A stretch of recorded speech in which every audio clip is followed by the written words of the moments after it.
The sound of my laptop hitting the marble floor of my brother's Calabasas kitchen echoed through the entire open-plan ground floor like a thunderclap. "Oops," said my brother Derek, not looking up from his phone. He had knocked it off the kitchen island deliberately. I had watched him do it, the casual sideways nudge of his elbow, the split-second smirk he thought I did not see. The laptop skidded across the imported Italian marble and came to rest against the base of the $12,000 refrigerator my parents had bought him as a housewarming gift 6 months ago. I stood perfectly still for 3 full seconds. My hands were at my sides. My face was completely neutral. I had been practicing that face my entire life, and I had gotten very good at it. Then I walked over, picked up the laptop, and checked the screen. A hairline crack had appeared in the bottom left corner of the display. The machine still worked. I closed it, tucked it under my arm, and straightened up. "You need to be more careful with your things, Maya," my mother said from the living room, where she was sitting on the cream sectional sofa that Derek's wife Cassandra had selected from a designer showroom in Beverly Hills. My mother was holding a glass of iced tea and looking at me with the expression she had been perfecting since I was approximately 7 years old, the look of a woman deeply disappointed by something she could not quite name. "Derek knocked it off," I said. "I barely touched it," Derek said, still looking at his phone. He was 36 years old, and he had the specific cultivated energy of a man who had spent his entire adult life being told he was charming. He was wearing a linen shirt that had probably cost $400, and he had not offered to pay for the crack in my screen. He would not offer. He never did. "You are always so clumsy, Maya," my sister Priya said from the kitchen bar stool, where she was arranging her hair in the reflection of her phone camera. Priya was 33, 2 years older than me, and she had the bone structure of a woman who had always known she was the beautiful one and had organized her entire personality around that fact. "Maybe if you were not always carrying that thing around like it is attached to you, accidents would not happen." I looked at the hairline crack in the corner of my laptop screen. I thought about what was inside that laptop. I thought about the number my attorney had texted me 40 minutes ago while I was sitting in the parking lot of Derek's gated community, waiting for the guard to confirm my name on the guest list, my own brother's guest list in the house my parents had bankrolled, and I still had to be confirmed as an approved visitor. I thought about that number for a long moment. Then I set the laptop carefully on the kitchen counter, away from Derek's elbow, and said, "I will be more careful." My mother nodded satisfied and turned back to her iced tea. "Before I tell you what happened next, let me tell you who I am and how I got here, because the how matters. In stories like mine, the how always matters more than the what. My name is Maya Chen. I am 31 years old. I grew up in a 3-bedroom house in the San Gabriel Valley, the youngest of 3 children of Frank and Linda Chen, who immigrated from Taiwan in their mid-20s with $12,000 in savings, a willingness to work harder than anyone around them, and a set of values about success and family obligation that they applied to their children with the consistency and precision of a surgical instrument. My father built a small chain of dry cleaning businesses that became over 20 years of relentless work, a mid-sized commercial laundry operation serving hotels and restaurants across the greater Los Angeles basin. He was not wealthy in the way that Los Angeles defines wealthy. He did not have a house in the hills or a car that turned heads, but he was comfortable and he was proud, and he understood the arithmetic of money in the specific bone-deep way of someone who had started with very little. My mother managed the household and the children and the social calendar with the same efficiency my father brought to the business. She had opinions about everything: what we wore, who we spent time with, what we studied, what we wanted, what we were allowed to want. She expressed these opinions constantly and with complete confidence, and the three of us grew up understanding that the opinions were not invitations to discussion. They were the terms of our existence in the Chen household. Derek, the eldest, was the child my parents had decided before he was born would be successful in the specific way they had defined success: a real career, a good marriage, a house in a neighborhood that reflected well on the family. Derek had complied with the first two requirements by working in commercial real estate development and marrying Cassandra, who was pretty and well-presented and came from a Taiwanese-American family my parents approved of. The third requirement: the house had been partially subsidized by my parents, who contributed the down payment on the Calabasas property, and referred to this contribution on all subsequent occasions as an investment in the family's future. Priya, the middle child, was the beautiful one which my parents treated as a career path. They had steered her toward media and entertainment from an early age, and Priya had channeled their investment into a moderately successful career as a lifestyle influencer with 400,000 followers on Instagram and a brand deal portfolio that paid for her apartment in West Hollywood and her wardrobe, and not very much else. My parents spoke about Priya's followers the way other parents spoke about professional credentials. They did not understand exactly what the followers meant in financial terms, but they understood that Priya was visible, and visibility was a form of status, and status was what mattered. And then there was me. I was the quiet one, the one who stayed in her room, the one who was always on her computer, the one who, according to my mother, had her head in the clouds and no practical understanding of how the real world worked. I had studied computer science at UC Irvine on a merit scholarship that my parents accepted with polite acknowledgement and never mentioned again because scholarship children in their social circle were understood as people who had not managed to get their parents to pay for their education outright, and they were not entirely sure that reflected well. After graduation, I had worked for 2 years at a mid-sized game studio in Burbank, learning the industry infrastructure from the inside, and then I had left to build my own games independently, which my parents responded to with the specific silence of people who have decided that an argument is not worth having because the outcome is already determined. The independent game thing was a phase. It would resolve itself. Maya would eventually come to her senses. I had been in my phase for 5 years. In those 5 years, I had released 3 games under a studio name that had no visible connection to my legal name. I used a pseudonym and a corporate structure that kept my identity entirely separate from my work because the games industry is one in which your personal profile can overshadow your product in ways that complicate the reception of the work, and I wanted the work to be evaluated on its own terms. I was also, frankly, a private person who had grown up in a family that treated any information about your personal life as leverage, and I had developed the habit of keeping my professional world entirely separate from the people who had historically used information about me to their own advantage.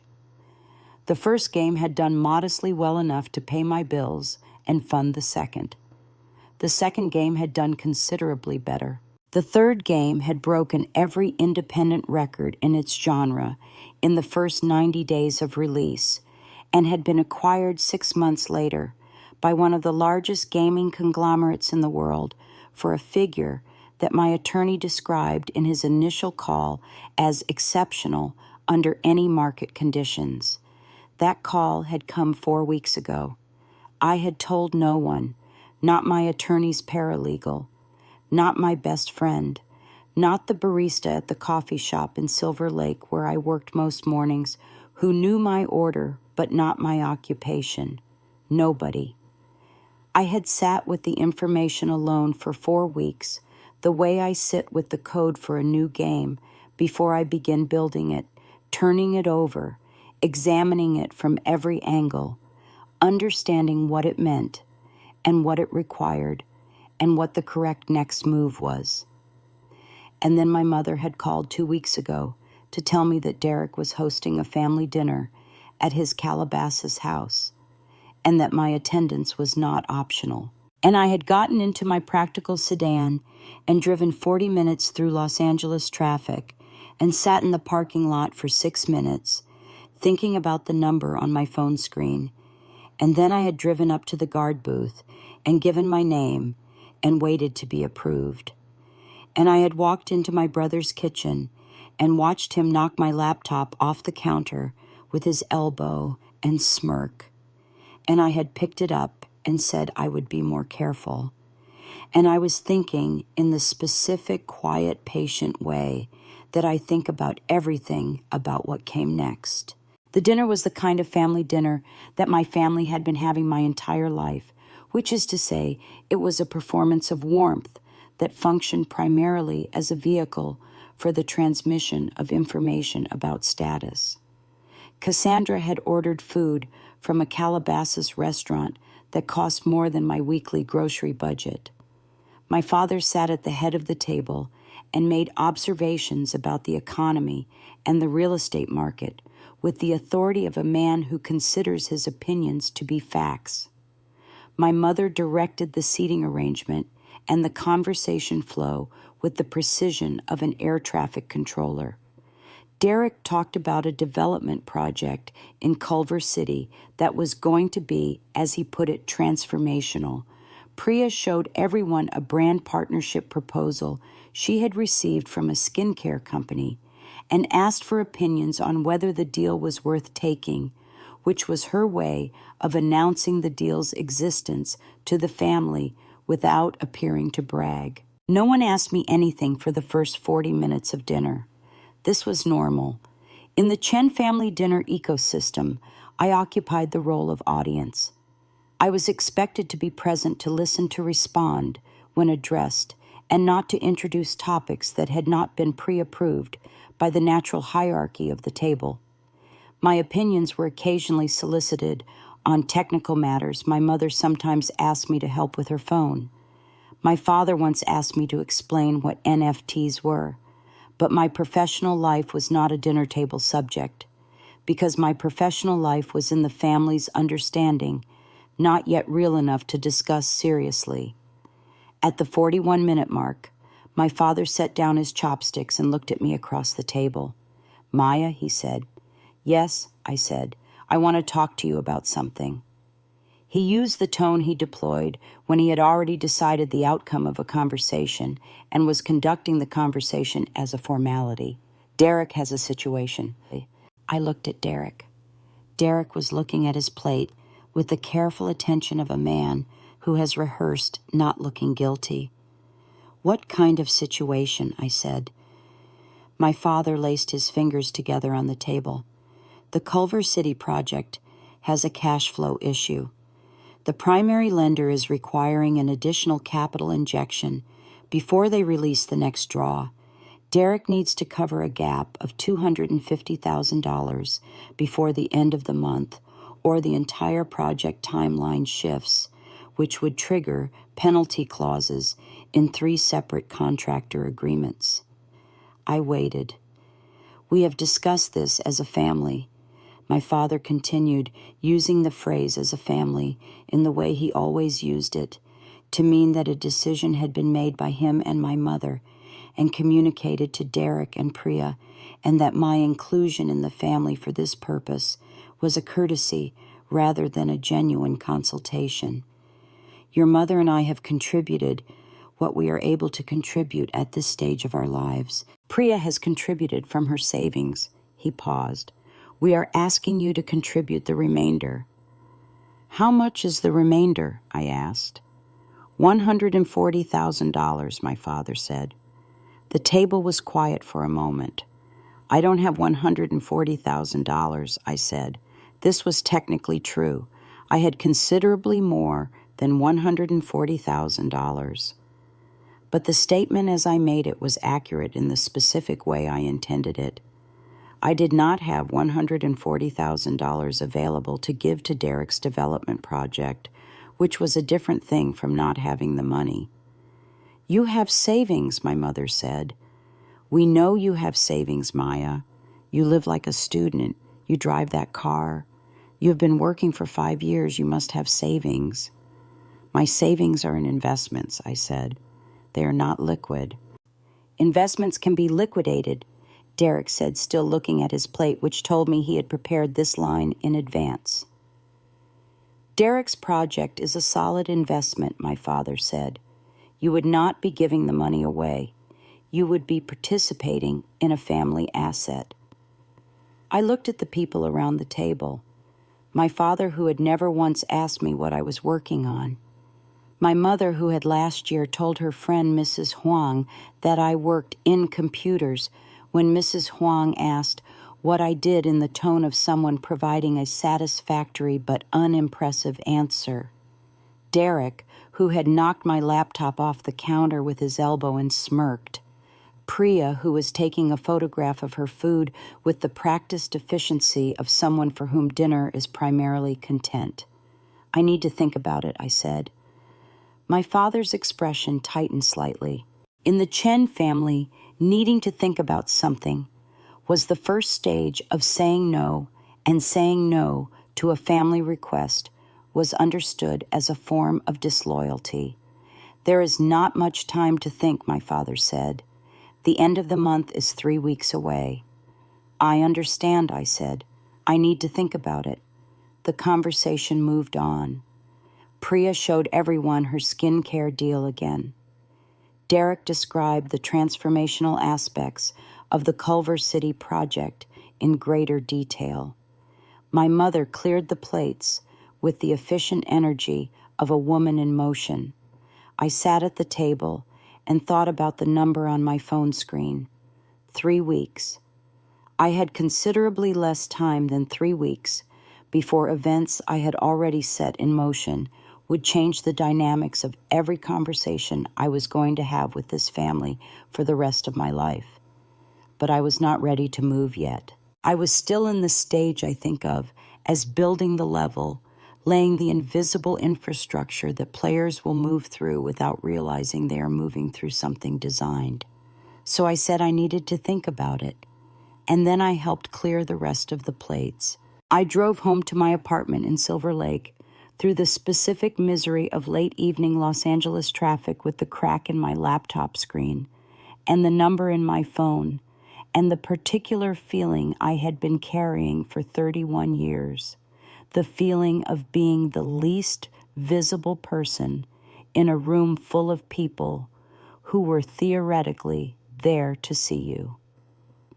My apartment was on the 3rd floor of a building that had no lobby and no concierge, and a parking situation that required a level of spatial reasoning that I had come to think of as a mild daily puzzle. It was a good apartment in every way that mattered to me. High ceilings, good light from the east-facing windows, a second bedroom that I used as my studio, and enough separation from my neighbors that I could play game audio at working volume without complaint. I made tea. I sat at my studio desk. I opened the laptop crack and all and looked at the project I had been building for the past 18 months. The project was a game. Not a small, quiet game like my first release. Not even the mid-range commercial game that had started getting the industry's attention. This was something different, a fully realized open world with a narrative depth that I had been constructing piece by piece in the Silver Lake apartment and in coffee shops and on airplanes and in the parking lots of family dinners for a year and a half. The acquisition deal for my third game had included as part of the terms a development agreement for this new project.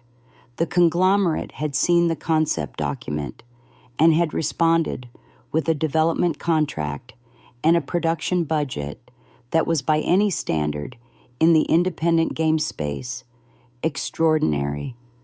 I had signed the development contract 2 weeks before my father called about Derek's cash flow problem. The world did not know this yet. The conglomerate had agreed to a joint announcement timeline that I controlled. Nothing had been published. Nothing had been leaked. My identity as the developer behind my studio name was still known only to the conglomerate's acquisition team, my attorney, and 2 members of my advisory board, who had signed airtight NDAs. 3 weeks before the family dinner at Derek's Calabasas house, I had made a decision. I had decided that when the announcement happened, I wanted it to happen in a specific way, in a specific context, with a specific audience present. I wanted the people who had spent my entire professional life treating my work as a phase to be in the room when the phase turned out to be a 9-figure career. I had been planning the logistics of this for 3 weeks. My attorney thought I was simply managing the announcement timeline. Priya was not involved. Derek was not involved. My parents were not involved.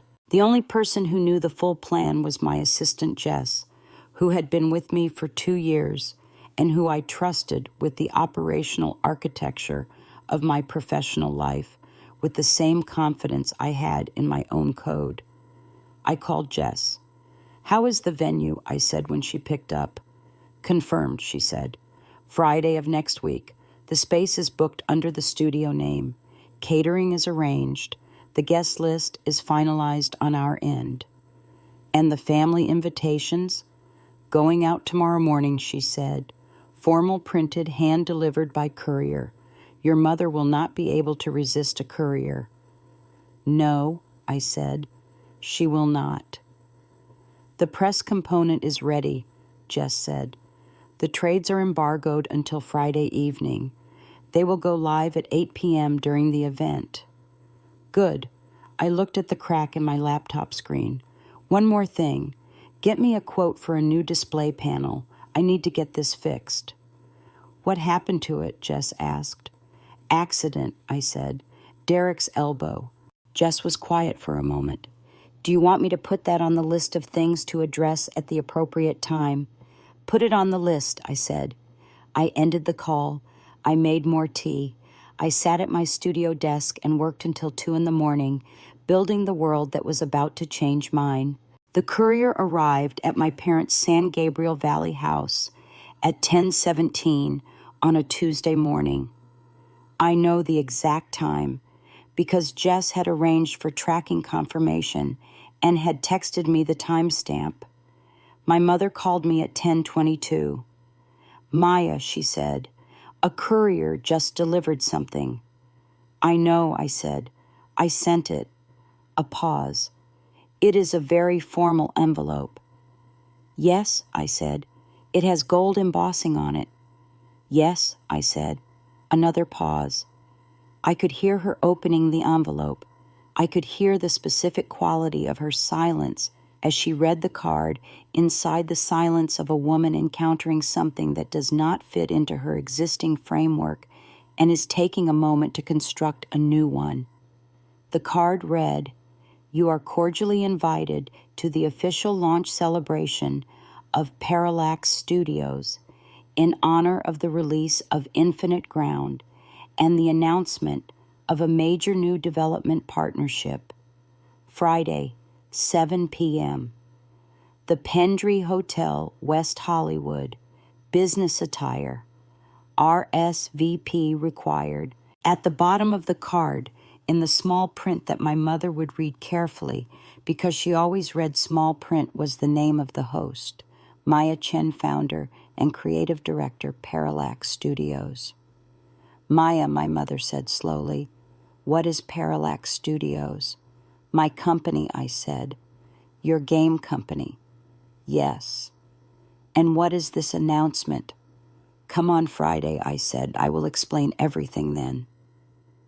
"Is this a real event?" she asked, not unkindly, genuinely. The question was genuine. In her framework, events at the Pendry in West Hollywood were attended by real people with real careers.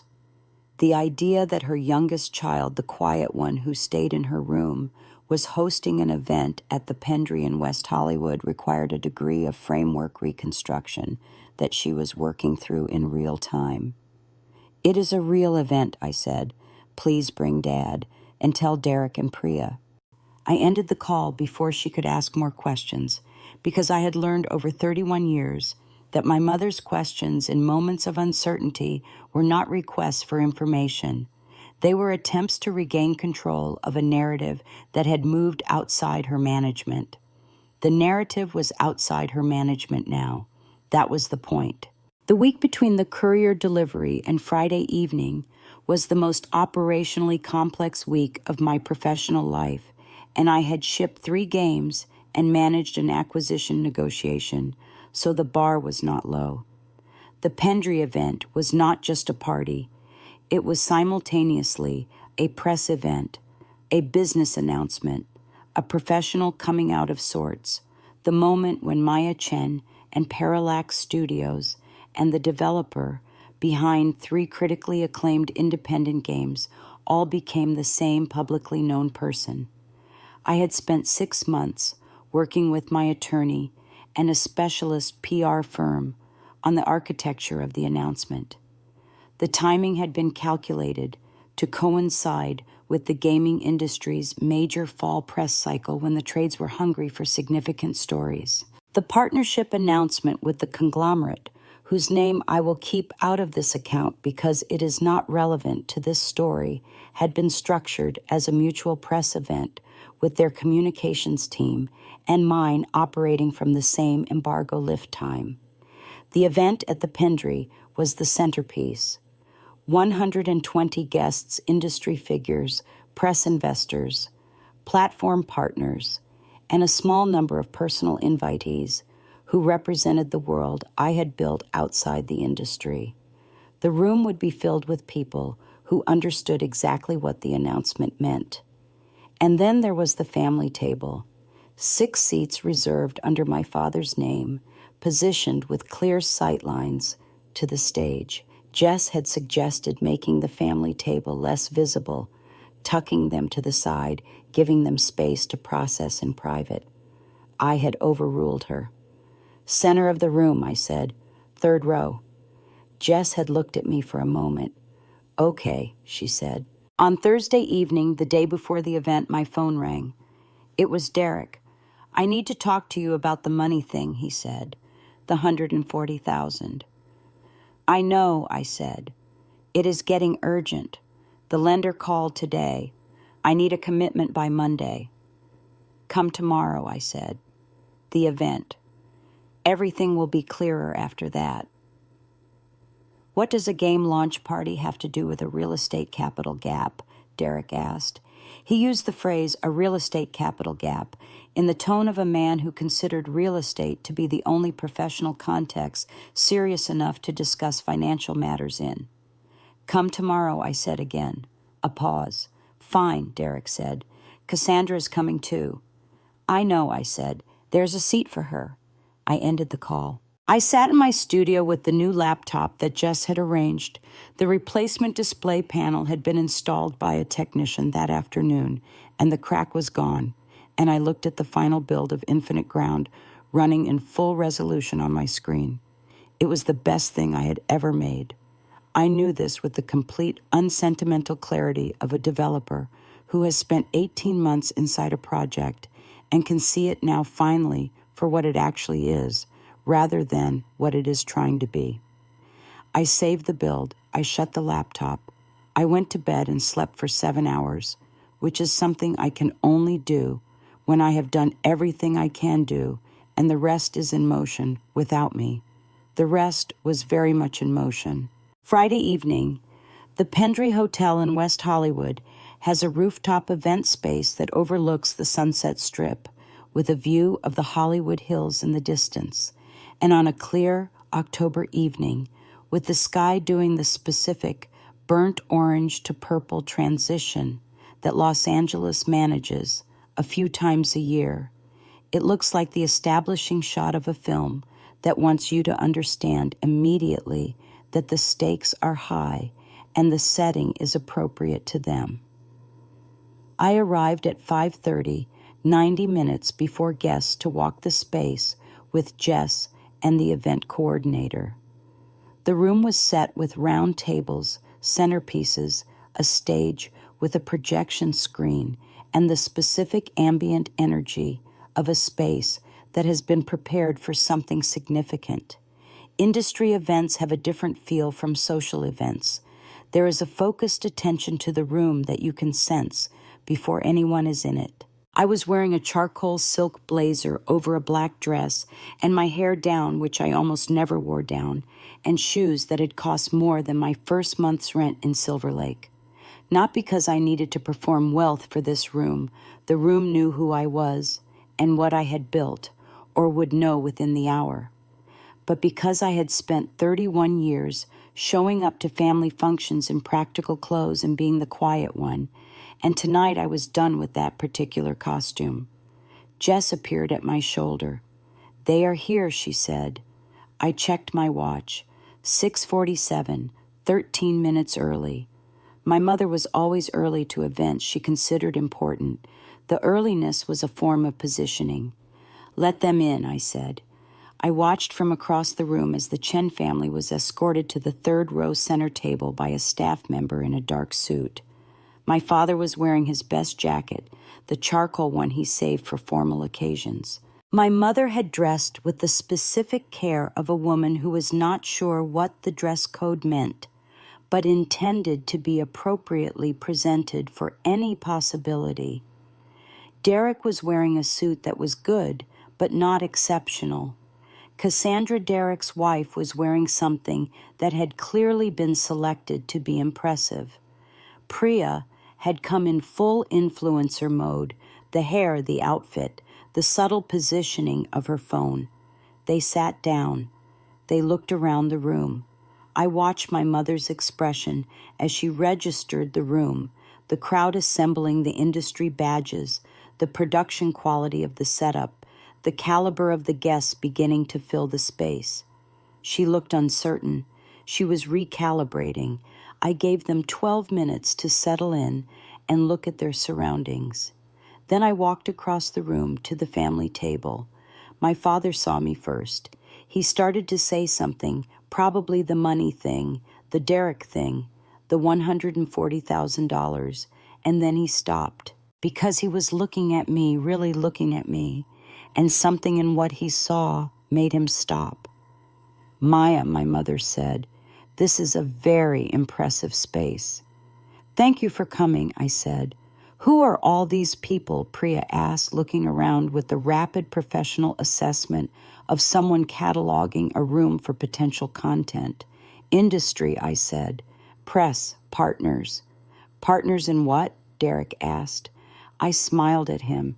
It was a specific smile, not warm, not cold, just present. "Give it an hour," I said. "Everything will make sense in an hour."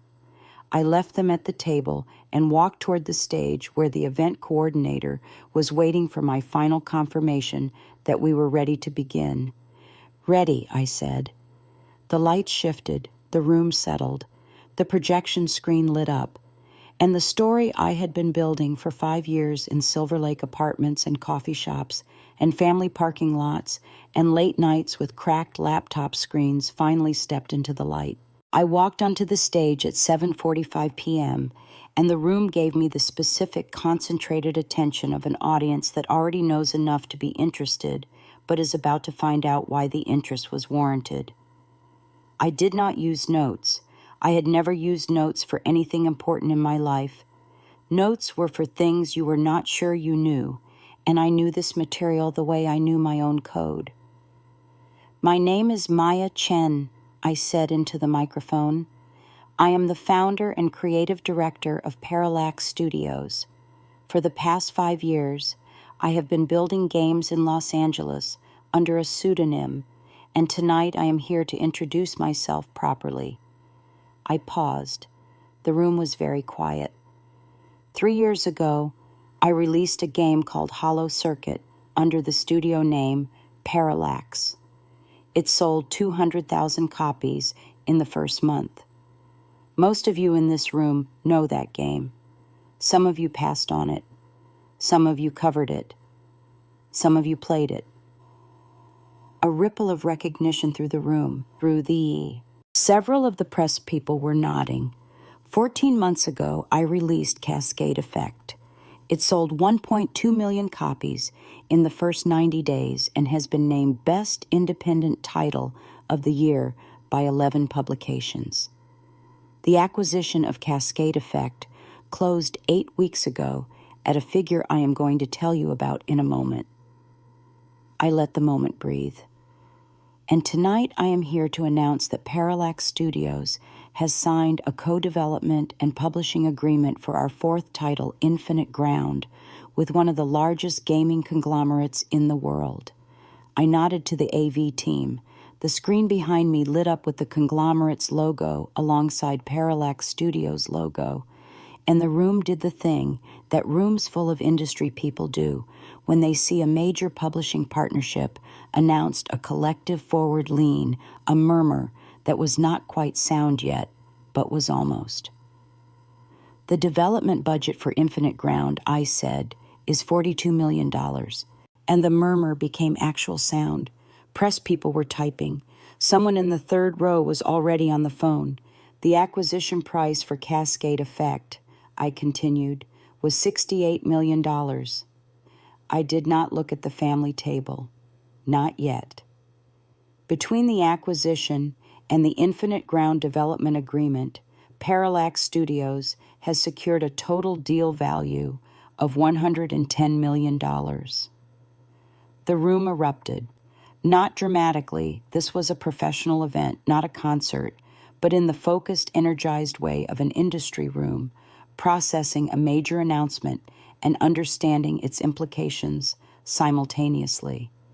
I stood at the microphone and let it happen around me. And then I looked at the family table. My father was sitting very still. He was looking at the projection screen behind me at the numbers that Jess had arranged to remain visible during the applause, and his face had the quality of a man doing arithmetic very quickly and arriving at a result that has restructured his understanding of a situation he thought he understood. My mother's hand was over her mouth. Derek was staring at me with an expression I had never seen on his face before. Not the smirk, not the casual dismissal. Something closer to the expression of a man who has just knocked something off a counter and watched it not break but expand into something he did not know it contained. Priya had put her phone down. This was for Priya the equivalent of a significant physical gesture. I looked at them for a long moment, 5 full seconds, which is longer than it sounds, when you are standing at a microphone in a room of 120 people. And then I looked back at the crowd.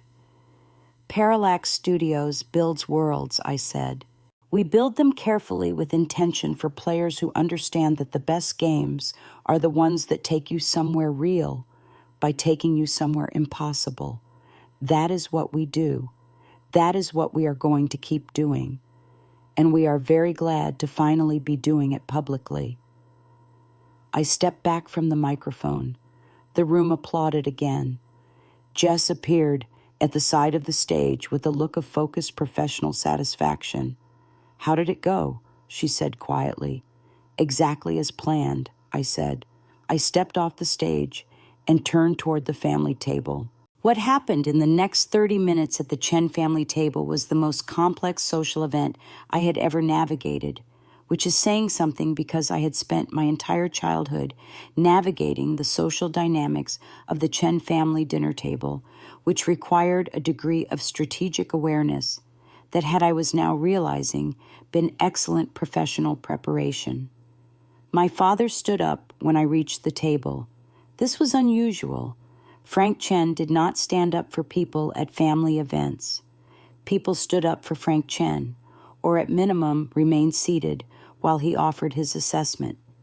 The fact that he stood up told me that the arithmetic he had done during the announcement had completed, and the result had registered, and the result required a posture adjustment.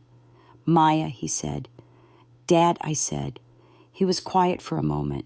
He looked at me the way he looked at a balance sheet when the numbers were better than he expected, with the careful attention of a man who does not want to react prematurely to something he has not yet fully verified. "The numbers on the screen," he said, 110 million. "Yes," I said, "that is your money, from your games. From the acquisition and the development deal, yes." He nodded slowly. The nodding was the financial version of my mother's hand-over-mouth, the physical processing of information that has structurally altered the landscape. My mother reached for my hand across the table. "Maya," she said, "why did you never tell us?" This was the question I had been waiting for, not the one about the money. That question was just arithmetic, and my father had already done the arithmetic. The question about why was the real one, and I had thought about my answer for weeks in Silver Lake and in the parking lots of family dinners with the same care I brought to any design problem. "Because I needed to know I could do it without the audience," I said. "Because in this family, when you do something, it becomes about what it means for the family, whether you are succeeding correctly, whether you are making us look good or making us look bad. I needed to build this outside of that. I needed it to be mine before it was ours." My mother's hand tightened on mine. She looked at me for a long moment with an expression I could not entirely read, because it was not one of her standard expressions, not the disappointed one, not the approving one, not the managing, the narrative one. It was something more unfinished. "We were not kind about your work," she said finally. "No," I said, "you were not." She did not apologize. My mother did not apologize directly. It was not in her vocabulary, not because she lacked the capacity for remorse, but because direct apology required a dismantling of authority that she had not yet learned to perform. What she said instead was the closest she had ever come. "We should have asked more questions." "Yes," I said, "you should have." Derek had been quiet through this exchange, which was in itself unusual, because Derek's natural mode in family conversations was to position himself at the center of them. He was looking at the projection screen, which still showed the Parallax Studios logo and the partnership announcement. He looked at it the way he had looked at the marble floor after my laptop had skidded across it, with the dawning recognition of a man who has done something that cannot be undone. "The laptop," Derek said. "Yes," I said. "I did not know what was in it." "No," I said, "you did not. You did not know because you never asked." Janet, I looked at him steadily. "You never asked about my work, Derek. Not once in 5 years. Not what I was building. Not how it was going. You knocked my laptop off the counter with your elbow and smirked." Derek was quiet. "I am not bringing this up to make you feel bad," I said, which was partially true and partially not, because I am human and I had been waiting a long time to say it. "I am bringing it up because it is the whole story. You did not ask. None of you asked. And the result of not asking is that you spent 5 years underestimating someone who was sitting right in front of you." Priya made a small sound. She had her phone in her hand, but she was not looking at it. "I showed you my skincare deal," she said. "At dinner. I was so proud of it." "I know," I said. "And you were sitting there knowing this was happening." "Yes," I said. She was quiet for a moment. "How did you not say anything?" "Because it was not the right moment," I said. "And because I needed to know what the moment felt like before I was in it." Priya set her phone face down on the table. For the second time that evening, it was the most significant gesture she could have made. The event wound down at 10:30. The press had filed. The industry guests had networked and congratulated and exchanged cards. The conglomerate's communications team was pleased. Jess was pleased. The event coordinator was pleased. I sat at the family table after the room had mostly cleared and had a conversation with my parents and Derek and Priya and Cassandra that lasted for 45 minutes and that I will summarize rather than reconstruct fully because some of what was said was private in the way that family conversations are private, not secret, but belonging to the people in them rather than to any wider audience. The summary is this. My father asked at one point about Derek's situation, the $140,000. He asked in the careful way of a man who already suspects the answer has changed, but needs to hear it confirmed. The situation is Derek's to resolve, I said. It is not a family obligation. It is a business problem that Derek created by overextending himself, and the solution is Derek's to find. My father absorbed this. He looked at Derek. Derek looked at the table. That is fair, my father said finally. 2 words that in 31 years of Frank Chen's operating vocabulary were unprecedented in that specific configuration. My mother asked whether the acquisition money was safe, whether it was properly managed, properly protected. She asked this in the tone of a woman who has spent her adult life managing the family's financial security and cannot immediately turn that habit off, even when the child she is asking about has more financial security than she has ever had. Very safe, I said. I have good counsel. She nodded. Good, she said. And then, I would like to understand more about what you do. The games. Can you explain them to me? This was in its way the most surprising thing anyone said all evening. Yes, I said. I can explain them to you. And I spent 20 minutes explaining Cascade Effect to my mother, not the technical architecture of it, but the design, the narrative, the choices I had made about how the player experienced the world.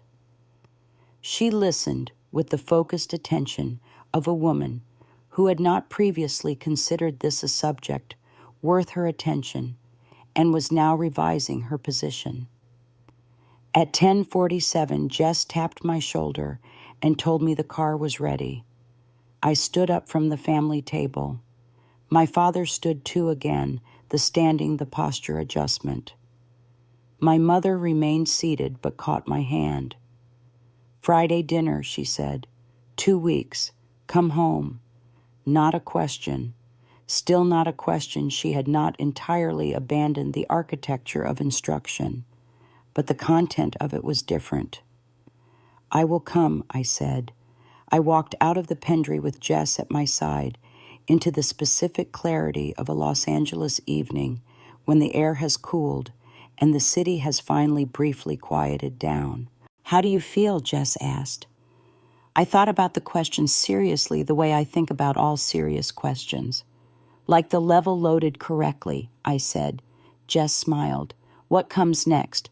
Part 2, I said, because the announcement was the beginning, not the end. The real moves were still coming, and my family, for the first time in my professional life, was paying attention. 3 days after the Pendry event, the trades published their pieces. Variety led with the Infinite Ground development deal. The Hollywood Reporter covered the Cascade Effect acquisition figure.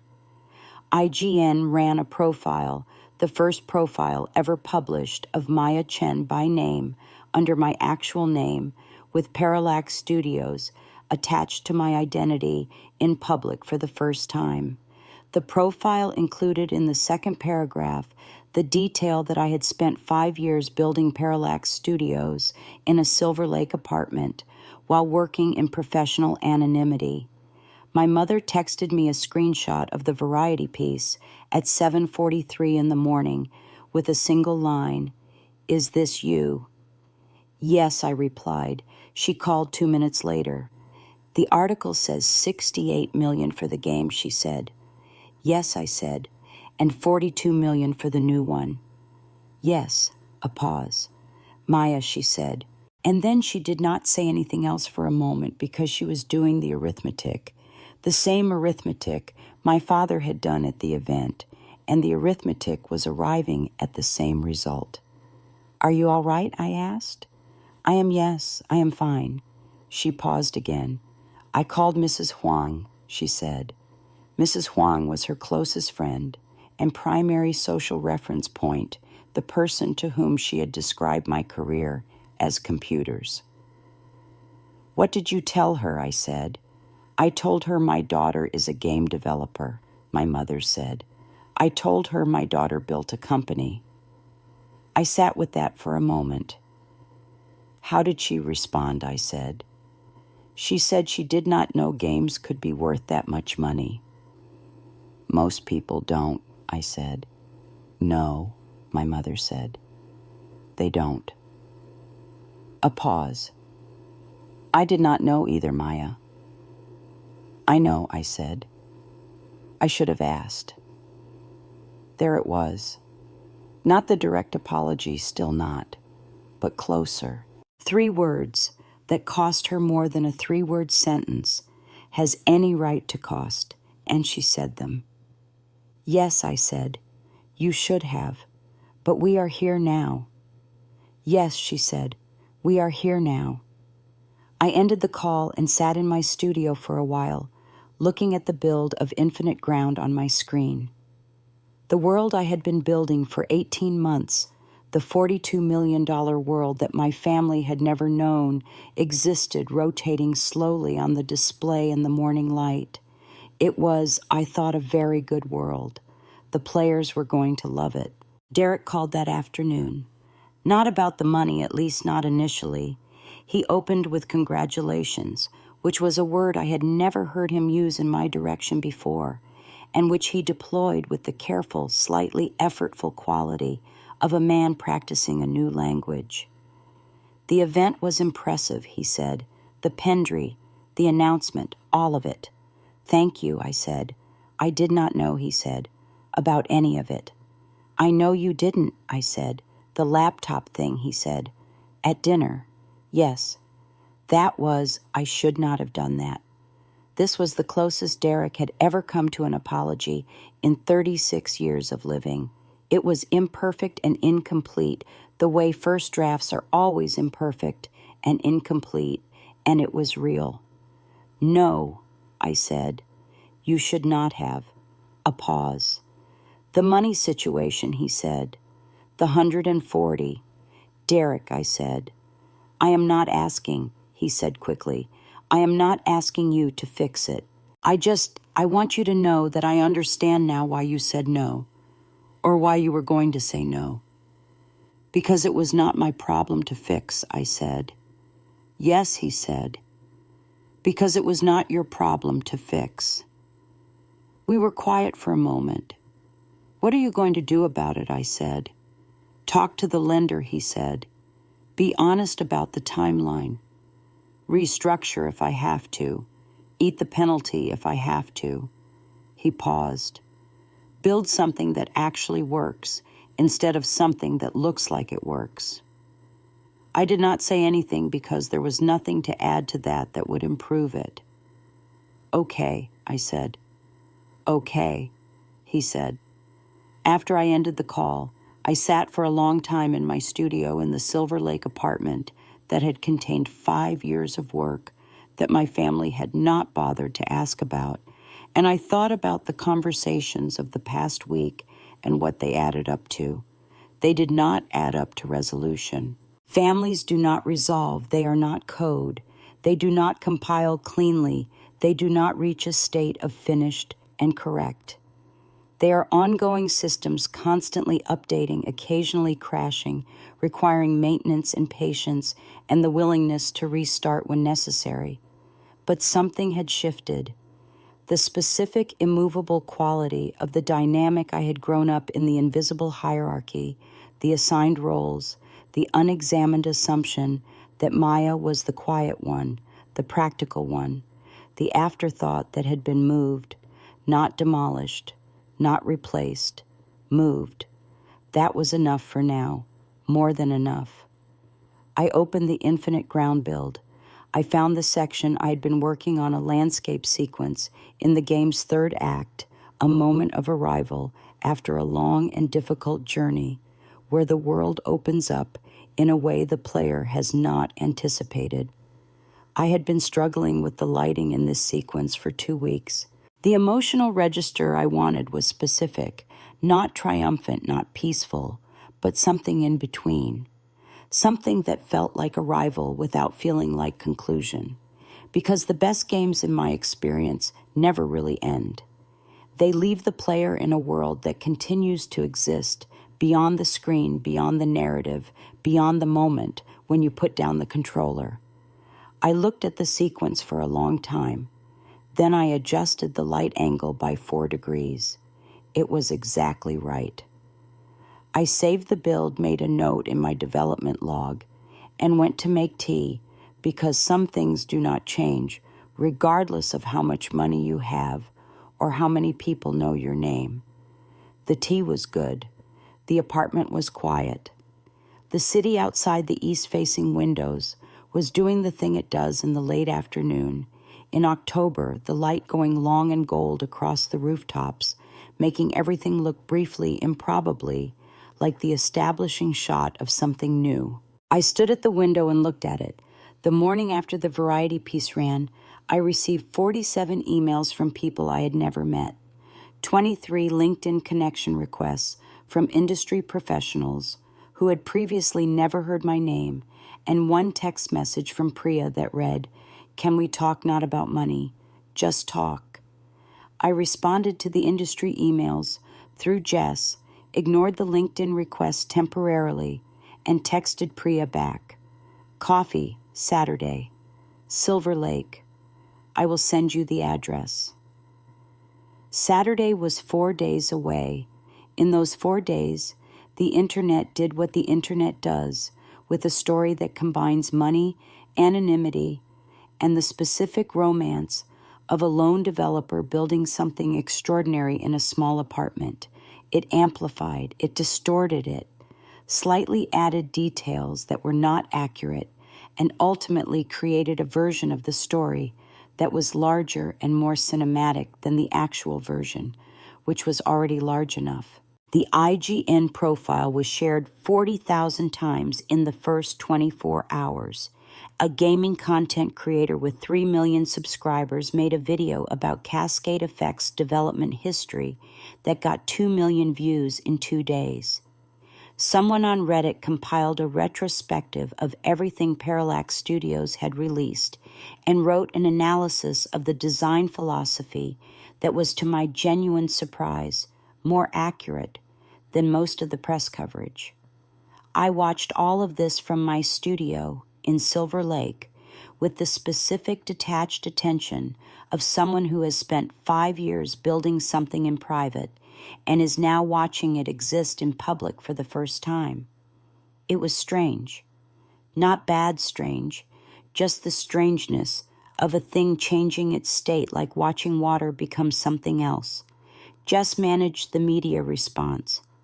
I approved interview requests selectively, 3 in the first week, all from publications whose coverage of the games industry I respected. I declined the lifestyle press, the general celebrity-adjacent outlets, and a request from a podcast whose host I knew primarily for interrupting his guests.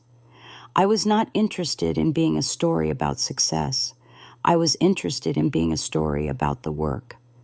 The distinction mattered more than people understood. Saturday arrived with the specific quality of a Los Angeles October morning that had decided to be perfect, the kind of morning that makes people who live elsewhere understand why people who live here stay. The light was clear, and the air was cool, and the coffee shop in Silver Lake that I had been working in for 3 years was doing its ordinary Saturday morning business, which meant it was full but not crowded, and loud enough that a conversation would have privacy without effort. Priya arrived 7 minutes late, which was early for Priya.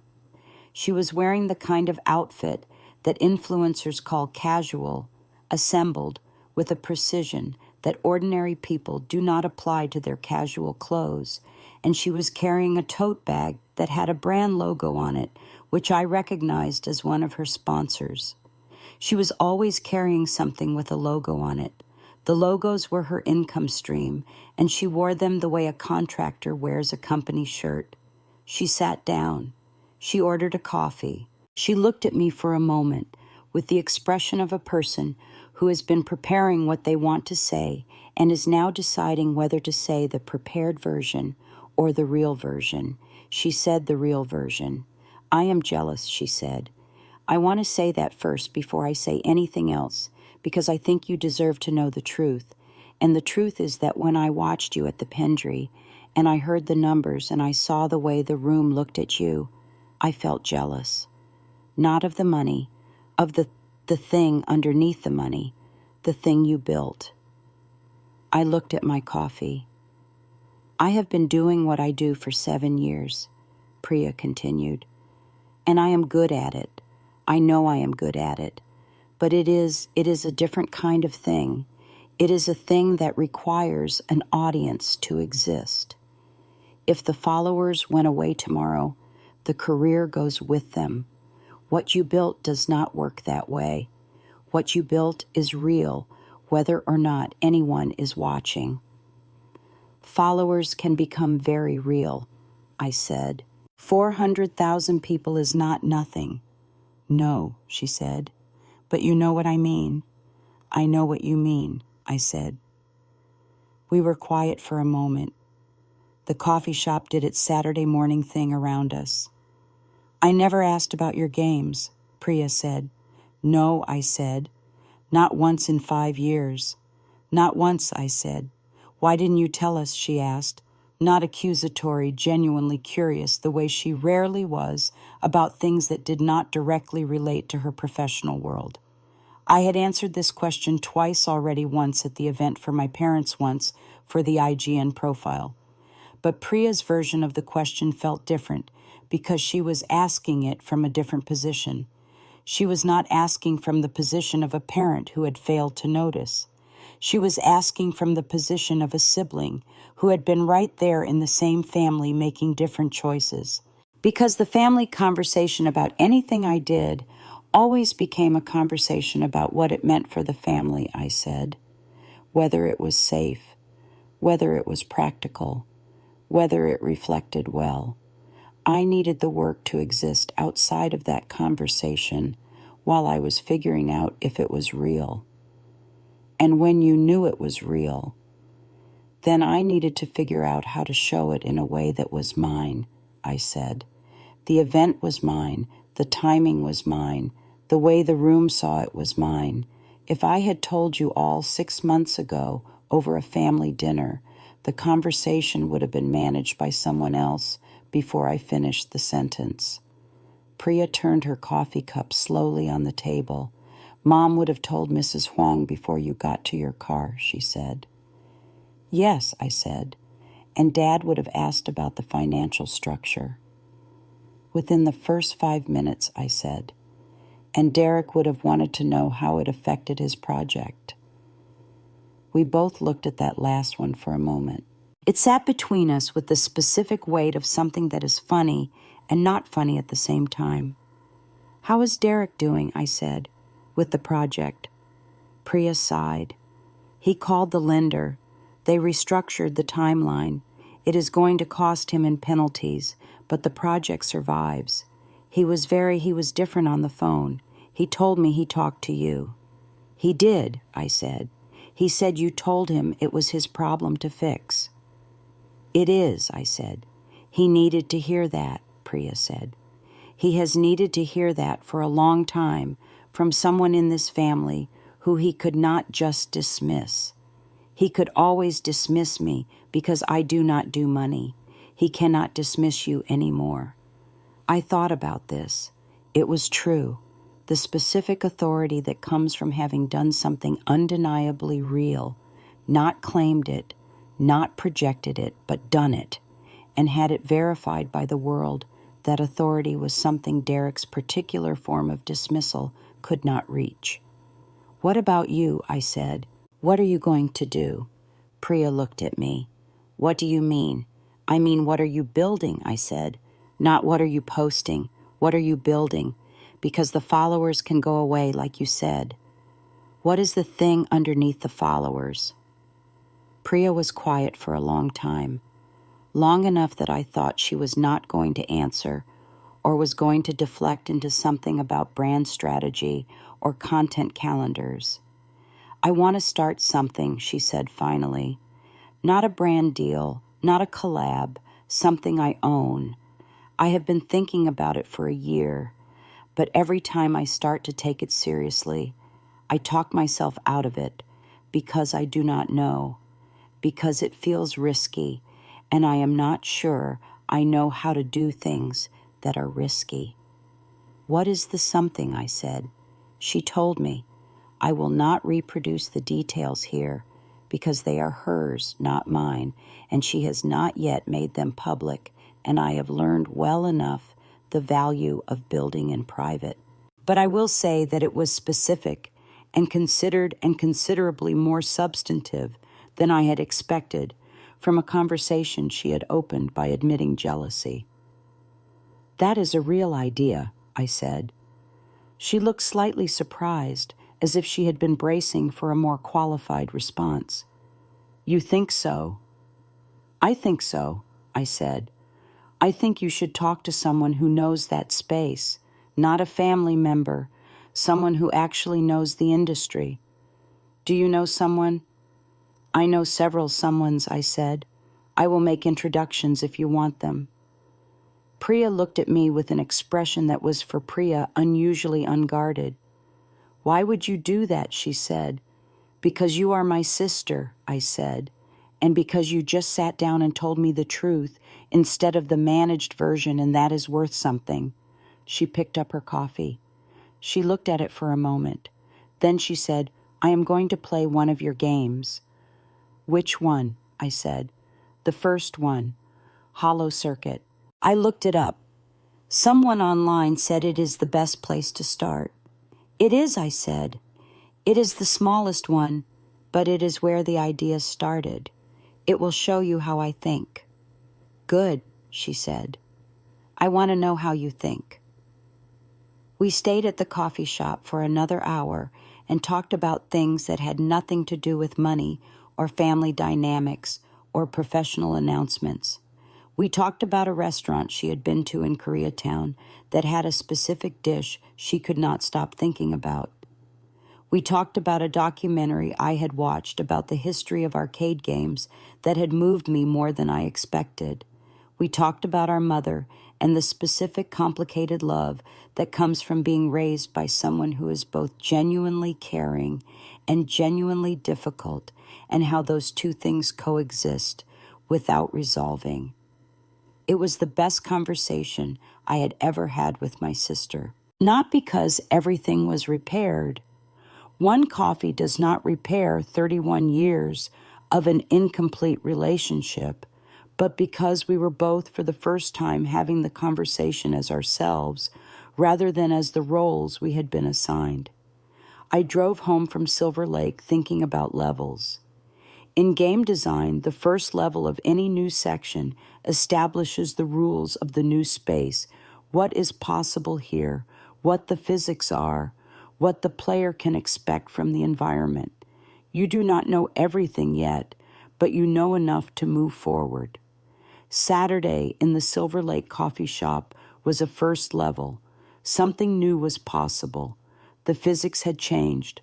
We could move forward. 2 weeks after the Pendry event, I drove to the San Gabriel Valley for Friday dinner at my parents' house. I want to tell you about this dinner because it was different from every family dinner I had attended in the preceding decade, and the difference was not dramatic. It was not a scene. There was no confrontation, no revelation, no moment of operatic acknowledgement. It was in the most ordinary sense just a dinner, and that ordinariness was the difference. My mother had cooked, not ordered, not arranged, cooked from scratch. the specific dishes she made when she wanted to say something she did not have the direct vocabulary for. Red braised pork, steamed fish with ginger and scallion, the soup she had made every Friday of my childhood that I had not eaten in 7 years because I had not been coming to Friday dinners for 7 years. My father poured tea for everyone, including me, which he had not done in a long time because tea pouring in the Chen household was a gesture of inclusion, and he had not been including me in the gesture. Derek and Cassandra came. Priya came alone, without her phone positioned for content, which was the Priya equivalent of arriving without armor. We sat down. We ate. My father asked me for the first time in my professional memory about the new game. "The one you are building now," he said. "The 42 million one.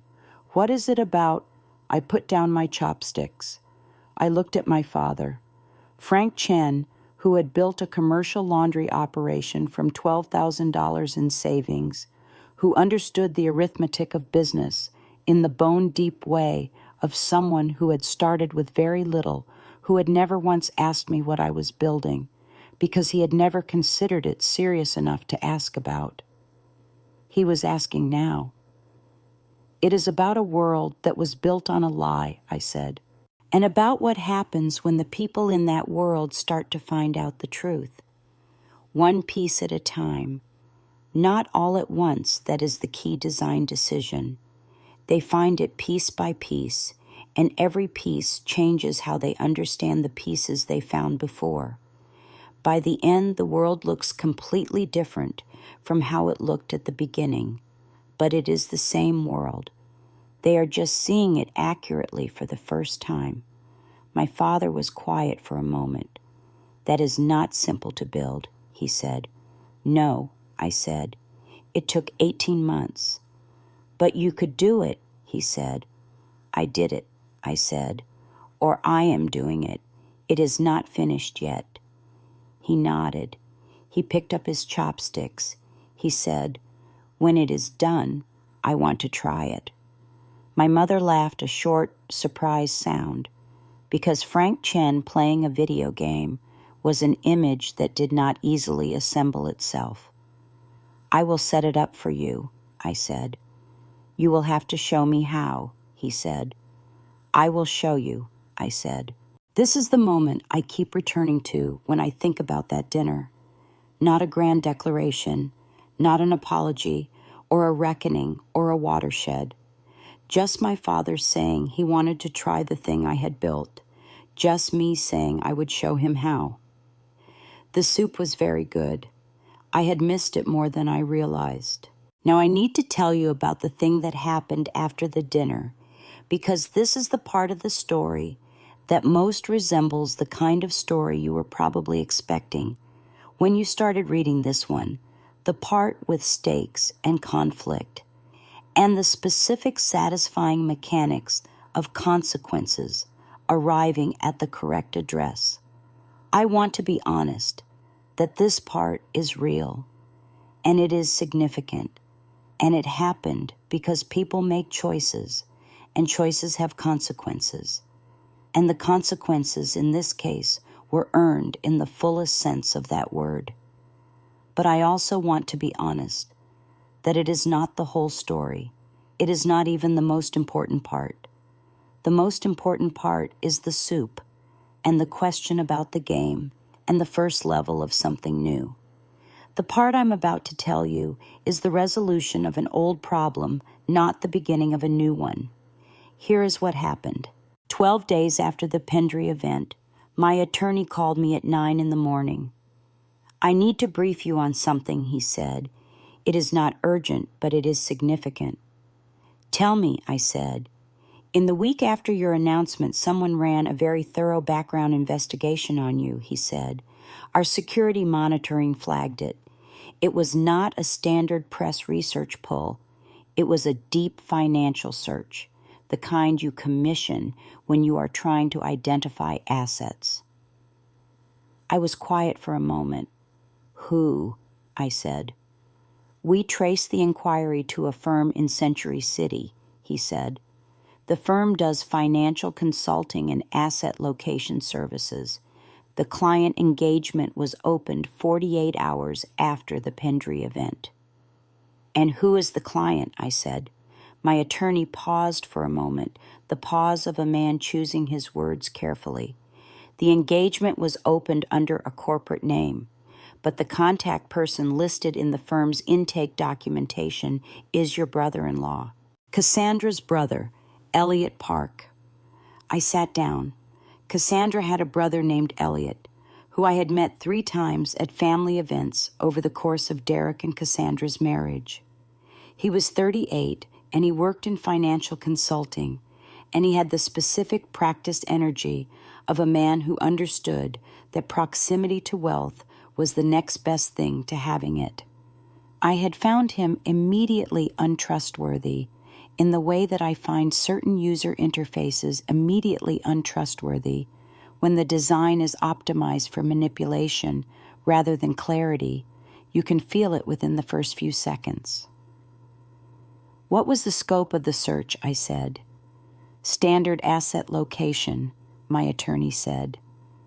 Bank accounts, real estate holdings, corporate structures.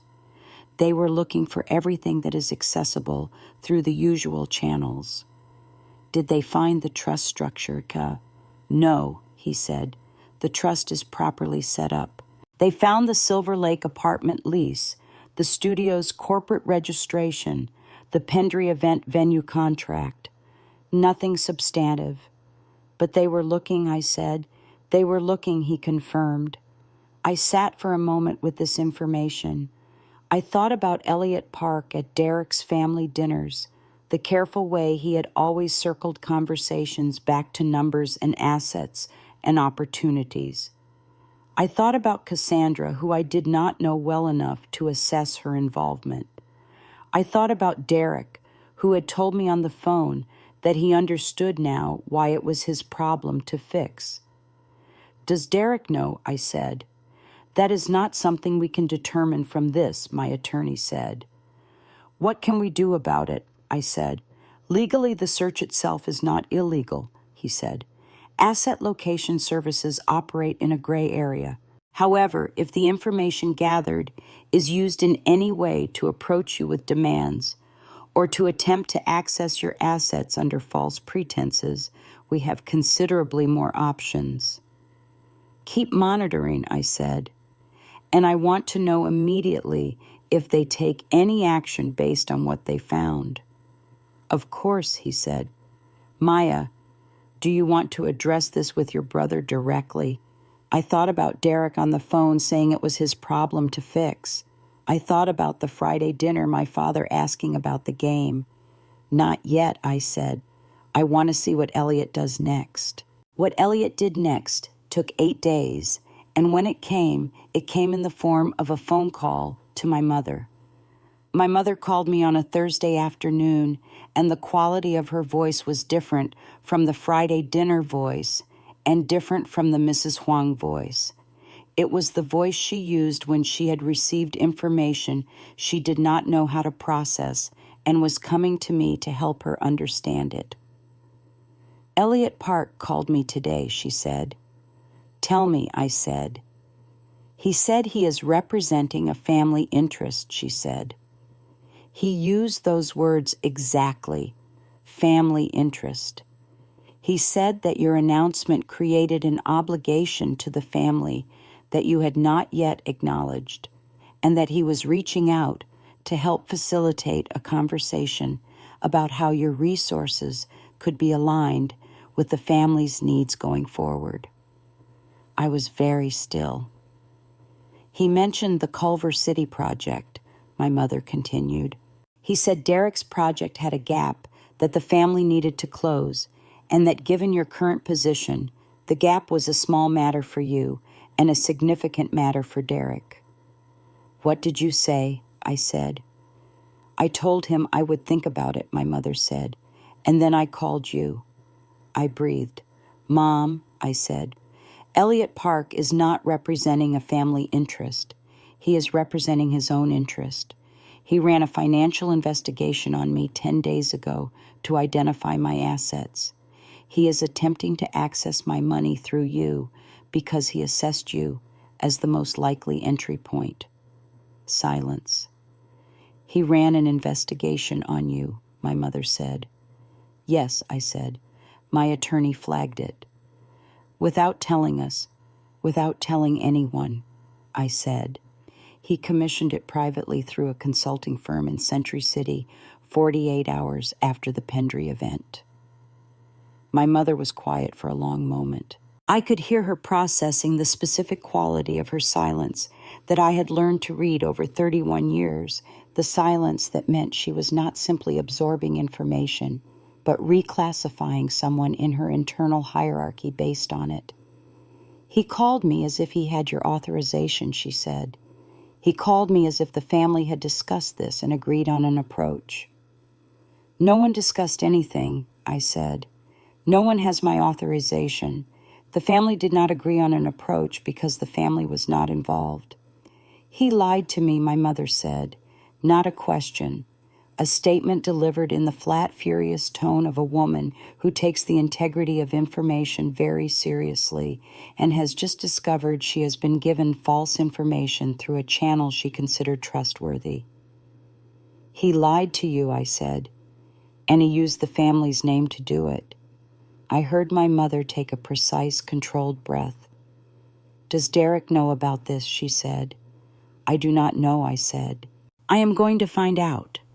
I called Derek immediately after I ended the call with my mother. He answered on the second ring, which told me he was not avoiding me, which was itself a data point. Derek, I said. Elliot called Mom today. He told her he was representing a family interest regarding my financial resources. Did you know about this? The silence that followed was 4 seconds long. I counted. No, Derek said. Then after a beat, I did not know he was going to do that. Did you know he was doing anything? Another pause, shorter this time. He mentioned to me after the Pendry event that he thought there might be a way to structure a family conversation about resources. He used the word facilitate. I told him I did not think that was appropriate.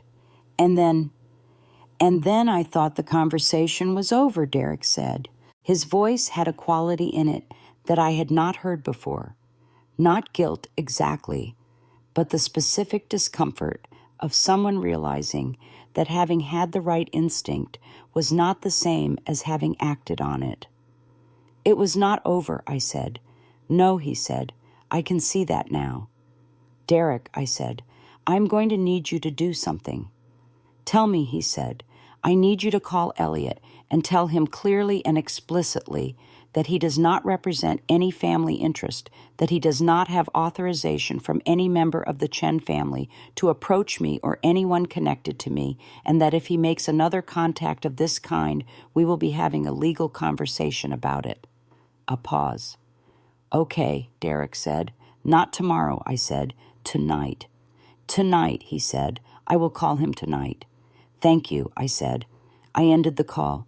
I sat in my studio for a while looking at the infinite ground build on my screen, the world rotating slowly.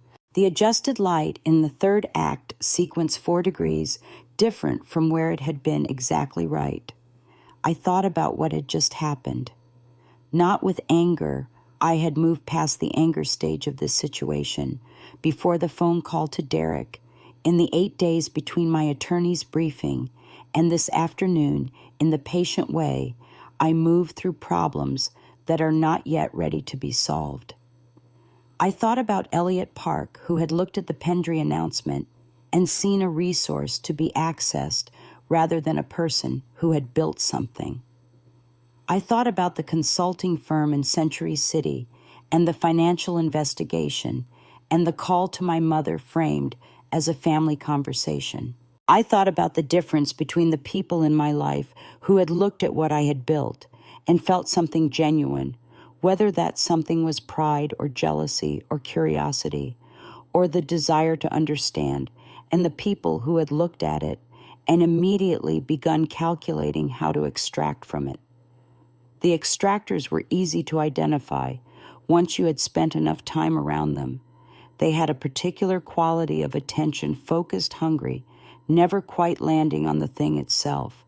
They were always looking past the work at what the work was worth. Elliot Park was an extractor, and he had made the miscalculation that extractors always make when they encounter someone they have assessed incorrectly. He had assumed that because I was quiet and private and had spent 5 years invisible, I was without resources or recourse. He was about to find out how wrong that assessment was. I called my attorney back that evening. Elliot Park made contact with my mother today, I said, representing himself as speaking for a family interest. No such interest exists, and no one authorized him to act in any family capacity. Understood, my attorney said. Do you want to send a formal communication? Not yet, I said. Derek is calling him tonight to withdraw any implicit authorization. I want to see if that resolves it cleanly. And if it does not, then I want a cease and desist ready to go within 24 hours of the next contact, I said. And I want you to pull everything we can on the Century City firm, their licensing status, their client history, whether the asset location search they conducted on my behalf crossed any lines we can use. I can have a full picture by tomorrow morning, he said. Good, I said. Maya, he said, you know this may create a complication with your brother. My brother is not the problem, I said. My brother made a mistaken judgment by not stopping Elliot earlier. That is a different category from Elliot's behavior. That is a generous reading, my attorney said. It is an accurate reading, I said. They are different things. My family has been treating me badly for a long time in a way that is about a failure of attention and a cultural dynamic I grew up in. That is different from a calculated attempt to access my assets through false pretenses. Both of those things are real, and both of them deserve responses, but they are not the same response. My attorney was quiet for a moment. You have thought about this carefully, he said. I think about everything carefully, I said. Derek called Elliot that evening. I know this because Derek texted me at 10:47 p.m. with the words, done. He is not happy. I am sorry I did not stop it sooner. I texted back, thank you for handling it. 3 days passed without further contact from Elliot Park. Then on the 4th day, my attorney called with the update from the Century City firm research. The firm's asset location practice has been flagged twice by the California Department of Financial Protection and Innovation, he said. One complaint was resolved with a warning. The second is still open. The search they conducted on you involved pulling records from at least 2 sources that require a valid legal or financial justification to access. Given that the engagement was opened under a corporate name that does not correspond to any legitimate business relationship with you, the legal justification does not exist. So the search itself may have crossed a line, I said. It may have, he said. The question is whether you want to pursue it. I thought about this for a full day, not in the angry, reactive way, in the architectural way, the way I design a level. What was the goal? What was the correct outcome? What was the proportionate response? Elliot Park was not worth a prolonged legal battle. He was not important enough to dedicate significant resources to, and a legal battle would create noise around my family situation that I did not want and that my family did not deserve. The goal was not punishment. The goal was cessation. I want a formal legal letter sent to Elliot Park and to the Century City firm, I said, notifying them that the asset search was conducted without legal justification, that we are aware of the firm's DFPI history, and that any further contact or investigation related to me or any member of my family will result in a formal complaint to the DFPI and a civil action for invasion of privacy. That will get his attention, my attorney said. That is the intention, I said. I do not want to bury him. I want him to know that I know what he did, and that the cost of continuing is higher than anything he might gain. I will have the letters out tomorrow, my attorney said. They went out the following day. I received confirmation from the firm's registered address at 2 p.m, from Elliott Park's personal address at 4:15. I did not hear from Elliott Park again. What I want to tell you about next is not the thing that most stories in this register would tell you next. Most stories would give you a dramatic confrontation, a scene, an explosion, a moment of public reckoning. And I understand why. Those moments are satisfying in a specific way that quieter resolutions are not. But I am a game designer, and I have spent 5 years thinking about what makes a story work, and what I have concluded in my games and in my life is that the most durable satisfactions are not the explosive ones. They are the ones that come from a system functioning correctly, from a problem being solved at the right level, from a consequence arriving in the right form at the right time, with the right proportionality to the action that caused it. Elliott Park received a legal letter and stopped. That is the correct resolution for Elliott Park. Derek restructured his project, ate the penalties, and learned something about the difference between things that look like they work and things that actually work. That is the correct resolution for Derek. Priya started building something in private with introductions I made to people who know her industry better than I do. And she has not told the family what it is yet, which I respect entirely. That is the correct resolution for Priya. My parents had me to dinner every 2 weeks through November and December. My father asked about infinite ground at every dinner with the growing vocabulary of a person learning to speak a new language, first asking basic questions, then more specific ones, then the kind of questions that tell you someone has been thinking about the subject between conversations. My mother watched 3 of my design process videos on YouTube and texted me afterward. You explain things very clearly.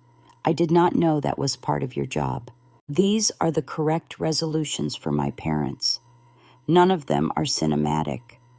None of them come with a clear endpoint. A final boss defeated, a level completed with a perfect score. They are ongoing, which is to say, they are like real things, not like stories about real things.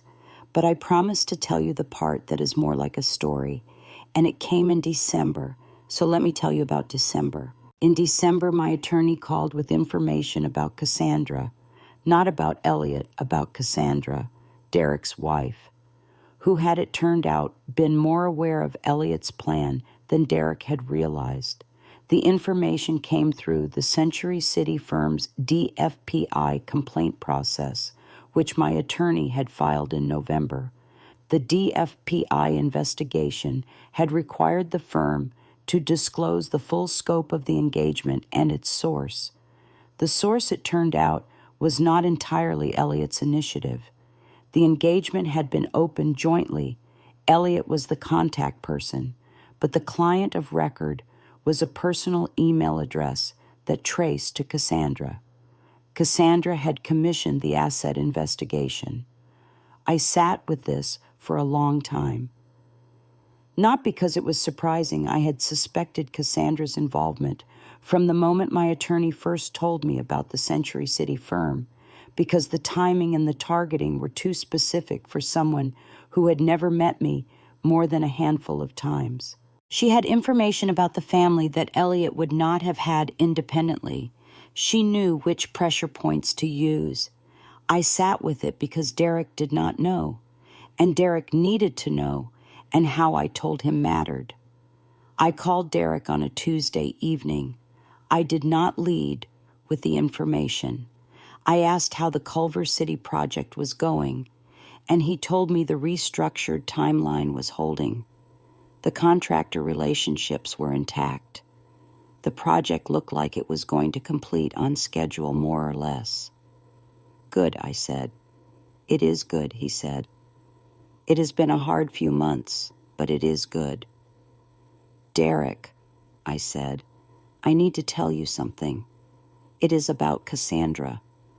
The pause that followed was the kind of pause that happens when a person already suspects something and is deciding in real time whether they want to confirm it. Tell me, he said. I told him, precisely without embellishment, with the same clarity I bring to any difficult communication, the DFPI investigation, the client of record, the email address, the timeline. Derek did not say anything for almost a minute. I let the silence be because there was nothing to add, and adding things to a silence like that is almost always the wrong choice. I did not know, he said finally. I believe you, I said. She told me she agreed with me, that it was not our place to approach you. She told you one thing and did another, I said, another long silence. What do you need from me, Derek said. The question surprised me slightly, not because it was wrong, but because it was the first time in my memory that Derek had asked me what I needed in a context where the answer might cost him something. Nothing from you directly, I said. This is between Cassandra and me now. The legal matter is handled. I am not going to pursue anything further against her unless she tries again. What I needed was for you to know the truth. Why? He said. Why did you need me to know? Because you are my brother, I said, and because your wife lied to you, and you have a right to that information. And I am not in the business of managing what people in this family do and do not know about things that affect them.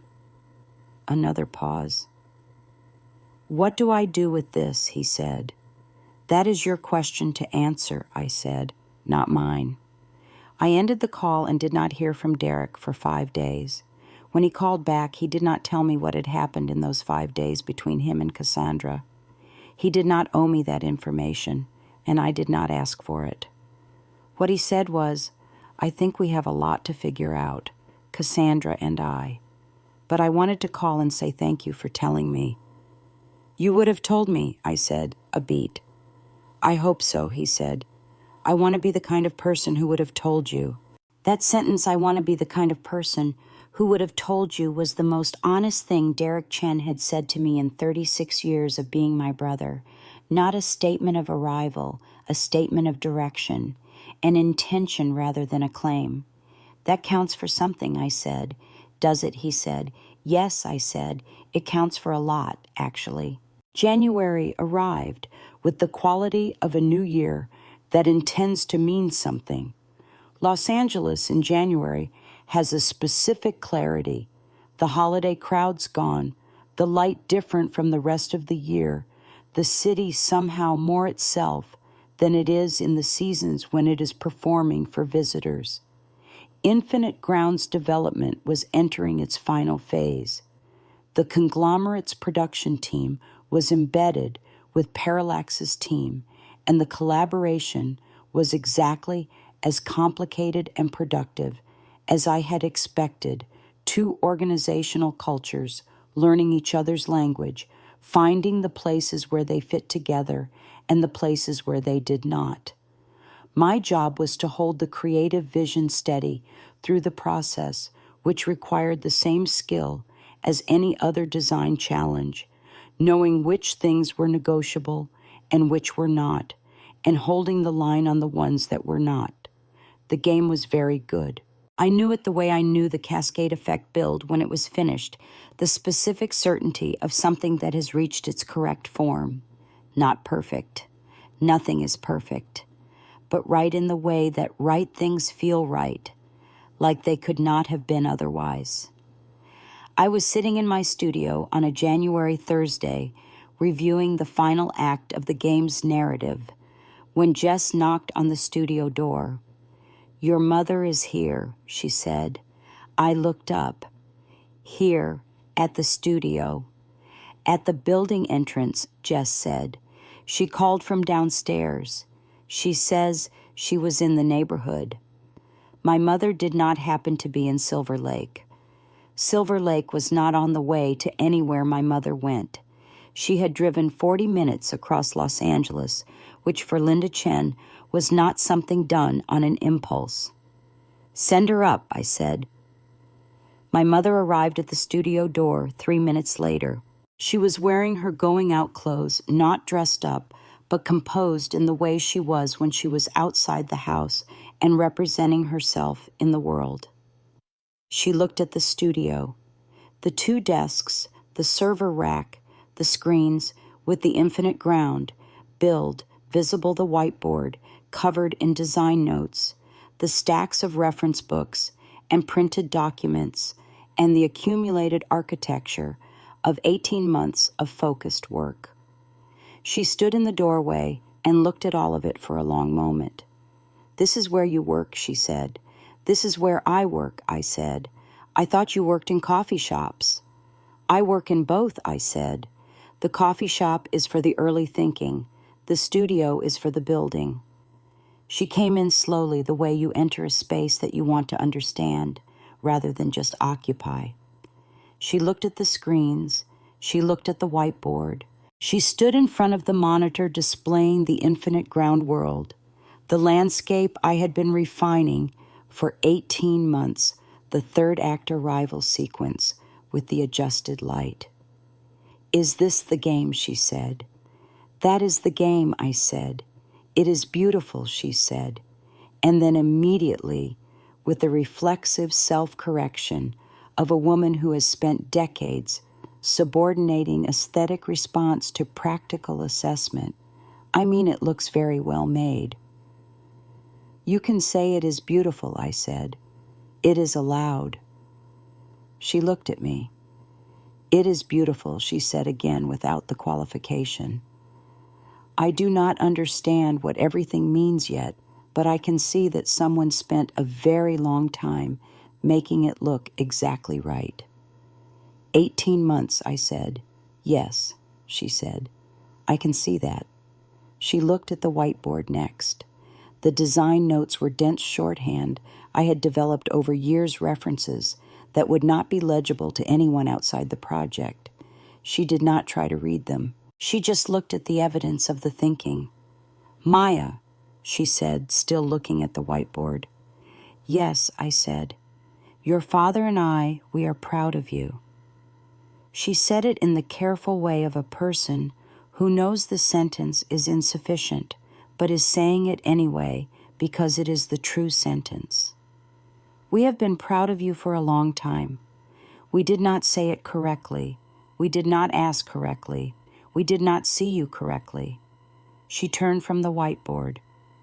"I want you to know that we see you now."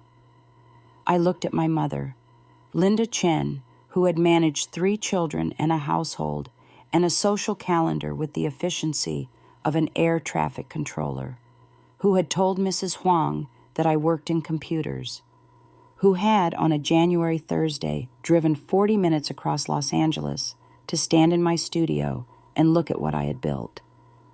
"I know," I said. "I can tell." She nodded once, the nod of a woman who has said the thing she came to say and does not need it to be larger than it is. "I will not stay long," she said. "I know you are working." "Stay for tea," I said. I was about to make some. She stayed for tea. We sat in the studio, me at my desk, and my mother in the chair Jess used for meetings, and we talked for 40 minutes about the game, what it was, about how I had designed the narrative, what I wanted players to feel in the third act. My mother asked questions, careful ones, the kind that told me she was paying close attention. She did not pretend to understand the technical aspects. She asked about the human aspects, what the characters wanted, what they feared, what the world felt like from inside it. She was a good audience. I had not known that. I had never had the opportunity to find out. When she left, she stopped in the studio doorway and looked back at the monitor, with the infinite ground world still rotating on the screen. "The light in that landscape," she said. "Something is different about it." I looked at the screen. The third act sequence with the adjusted angle. "I changed it by 4 degrees," I said. 3 weeks ago. It was not right before." She looked at it for a moment. "Yes," she said. "That is it. 4 degrees." She turned to go. "Get some rest, Maya." "I will," I said. She left. I sat in the studio for a while, after looking at the world on my screen, thinking about my mother, noticing 4 degrees of light. You spend your life assuming people cannot see what you see.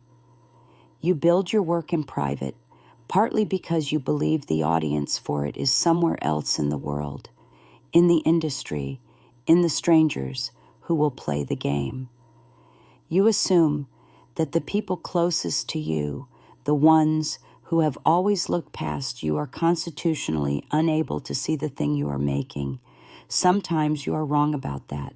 Sometimes all it takes is 40 minutes and a cup of tea. Infinite Ground released in April. The launch was not quiet. The conglomerate's marketing engine is considerable, and the combination of the game's quality, the pre-launch press coverage, and the specific cultural interest in the story of Parallax Studios, the anonymous developer revealed the Silver Lake apartment. The 5 years of invisible work created a launch environment that my PR team described as exceptional by any modern benchmark. The first week sales figure was the largest opening week for an independent studio-led title in the platform's history. I was in the studio when the numbers came in, not at a launch party, not at the conglomerate's offices in the Silver Lake studio, at my desk, with the build running on one screen and the sales dashboard on another. Jess was at her desk across the room. Neither of us said anything when the first week number crossed the threshold we had projected as the optimistic ceiling. Then Jess said, "There it is." "There it is," I said. We looked at the number for a while. Then I saved the build, closed the dashboard, and went to make tea. The reviews came in over the following week. I will not quote them here because that is not what this story is about. What I will tell you is that the review that meant the most to me was not from any of the major publications or the prominent critics whose coverage I had been reading for years. It was from a player on a gaming forum, someone I have never met and whose name I do not know, who wrote a long post about the third act arrival sequence, about the moment when the world opens up and the light changes and you understand for the first time that what you had thought you were seeing was not what was actually there. I had to put down the controller for a few minutes, this person wrote. Not because it was sad, because it was exactly right. Because I have been in places that felt like that, places where I thought I understood the situation, and then one thing shifted, and suddenly I understood it completely differently. And I did not know until this game that you could make a video game feel like that. I do not know who made this. But they built something real. I read that post 3 times. Then I sent the link to my mother with no message.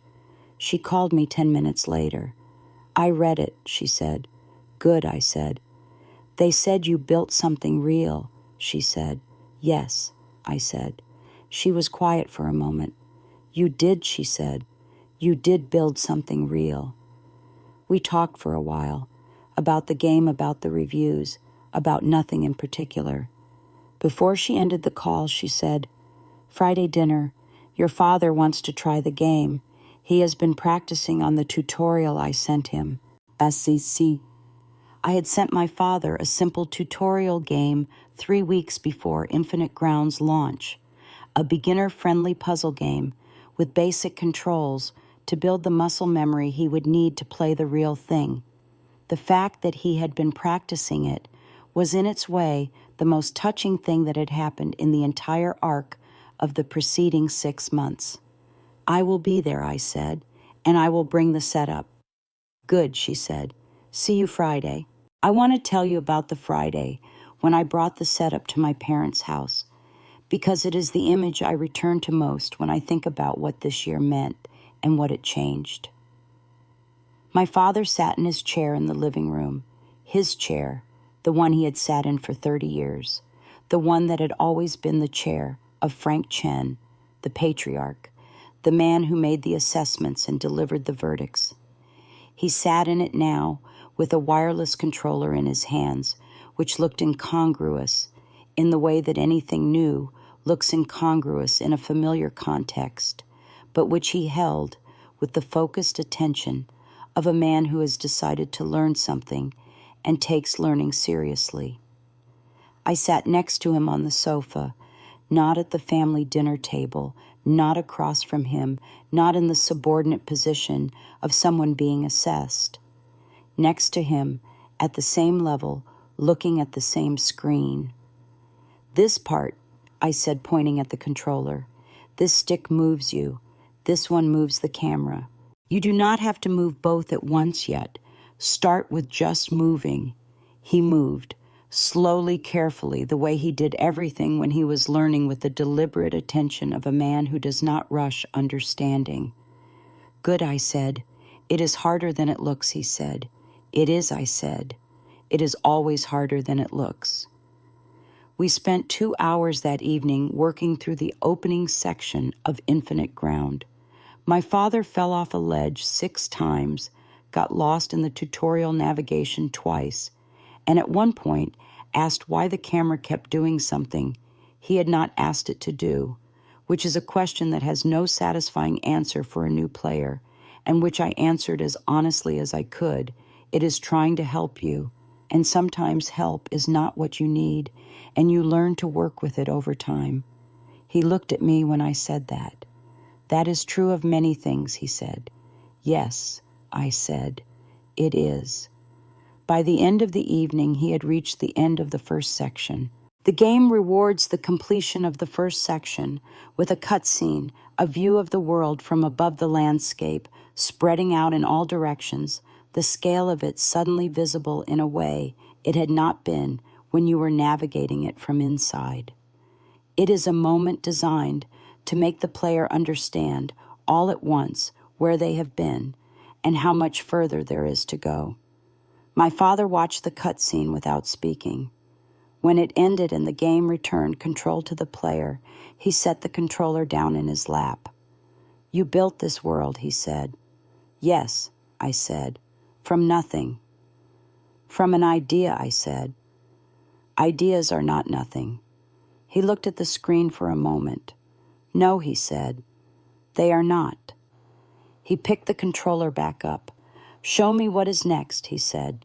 Here is what I know now, 6 months after the Pendry event, that I did not know before, or knew in theory, but had not yet tested against the reality of living it. The people who underestimate you are not always doing it out of malice. Some of them, Elliot Park, with his Century City consulting firm, are extractors who see only the extractable. Those people require a clear, firm response and a closed door. There is no version of that situation that ends with the door open. But most of the people who have failed to see you, the ones in your family, the ones who were right there and still missed it, most of them are failing for smaller, more ordinary reasons. Inattention, assumption, the cognitive ease of seeing people as they have always been, rather than as they are currently becoming. These are not good reasons. They are real ones. And the thing about real reasons, even inadequate ones, is that they can change. Attention can shift. Assumptions can be disrupted. The cognitive ease of the familiar can be interrupted by something undeniable, and when it is the people who love you even imperfectly, even badly, even after a long time of doing it wrong, they can see you. Not all of them, not always, not without work on both sides, but sometimes. I drive to the San Gabriel Valley every 2 weeks. My mother makes the soup. My father practices the game. Priya is building something she is not ready to talk about yet. Derek is managing a project that is going to complete on schedule, more or less through legitimate means. None of this is finished. Families are not finished. They are ongoing systems, constantly updating, occasionally crashing, requiring the same kind of maintenance and patience and willingness to restart that any complex system requires. But the light is different now. 4 degrees different, maybe. The kind of difference that most people would not notice that requires attention to see. I notice it. The second game in Parallax's conglomerate partnership was announced in July to considerably more fanfare than the Infinite Ground announcement, because now the room knew who I was and what I did and what the announcement was worth. I was at the press event in a different hotel, in a different room, with a different configuration of industry people and press and partners. Jess was at my shoulder. The conglomerate's communications team was pleased. The room was exactly as attentive as a room tends to be when it knows what it is looking at. I walked onto the stage and gave the announcement and answered questions for 40 minutes, and I did all of this with the specific grounded attention of a person who is exactly where she has chosen to be, doing exactly the work she has chosen to do in a room that finally knows her name. Afterward, in the hotel lobby, my phone rang. It was my mother. I watched the live stream, she said. I had not told her there was a live stream. She had found it on her own. What did you think? I said. I think, she said, that you explained the new game very clearly. I think the room was very interested. They were, I said, and I think, she said, that your father is going to be very excited when I tell him. I stood in the hotel lobby with the ambient noise of the industry event moving around me, and I thought about my father in his chair, practicing the tutorial game I had sent him, getting lost in the navigation, falling off the ledge 6 times, and trying again. Tell him I will bring the new setup on Friday, I said. I will tell him, my mother said. And Mom, I said, yes, thank you for watching. A pause.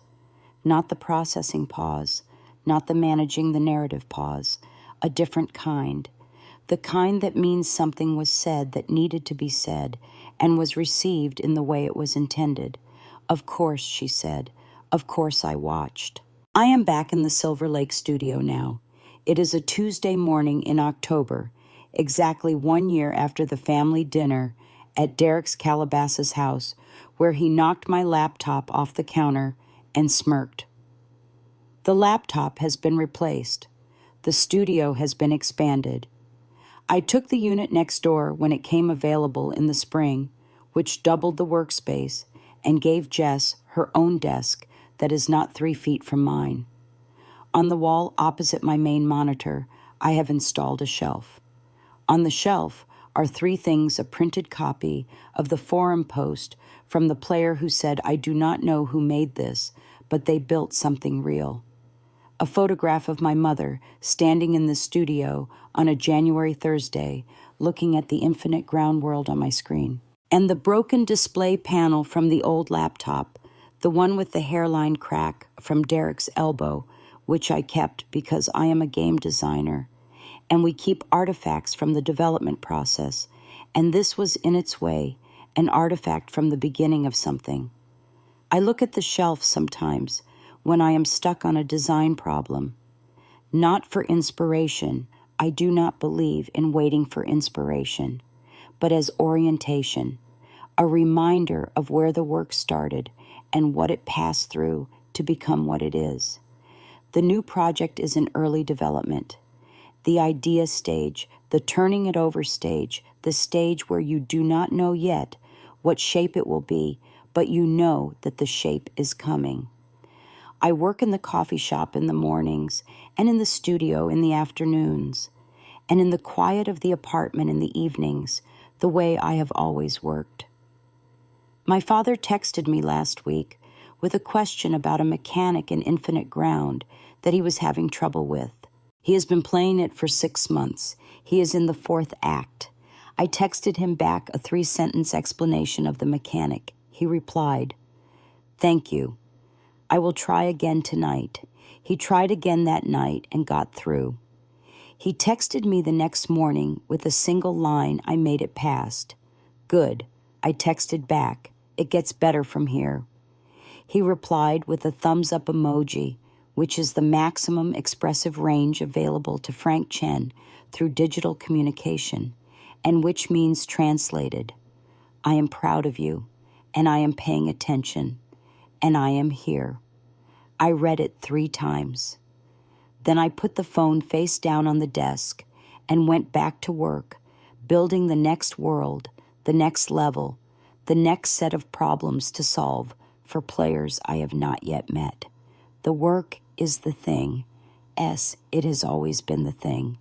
And now finally the people who were always supposed to see it, they see it too.